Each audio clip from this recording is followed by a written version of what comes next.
अब की बार ट्रम्प सरकार, माय फ्रेंड डोनाल्ड, काय काय म्हणून नाही केलं, पण ट्रम्पने आल्या आल्या डंका वाजवलाच.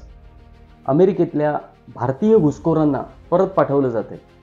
त्यात ग्वाटेमाला, मेक्सिको, पनामा यासारख्या देशातले घुसखोरांनाही पाठवतात, पण ते अमेरिकेच्या सीमेच्या जवळचे देश आहेत. हाकलून लावलेले सर्वात लांबचे घुसखोर कुठले आहेत, तर भारतातले. बेकायदेशीरपणे घुसखोरी केलेल्या भारतीयांना, ज्यात बहुसंख्य मॉडेल राज्य गुजरातमधले, त्यांना ट्रम्पने लष्करी विमानाने बेड्या घालून हाकलून लावले. त्या विमानात फक्त एकच संडास असतो, हे माहितीसाठी.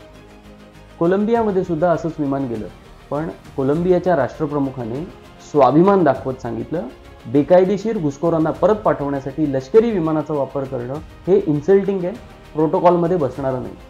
त्यांनी विमान उतरू नाही दिलं. आणि आपण तर या प्रवास खर्चाची जबाबदारी उचलण्याची सुद्धा तयारी दाखवली, न विचारताच. अशा रीतीने ग्वाटेमाला, होंडुरास, पनामाच्या पंक्तीत भारताला बसवलं. आणीबाणीच्या वेळी भारतातल्या मीडियाबद्दल बोललं जायचं की when they were asked to bend they crawled.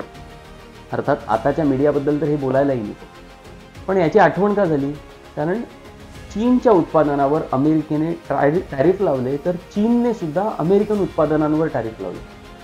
भारताने ज्या रशियन कंपन्यांकडून तेल खरेदी सुरू होती ती बंद करून टाकली.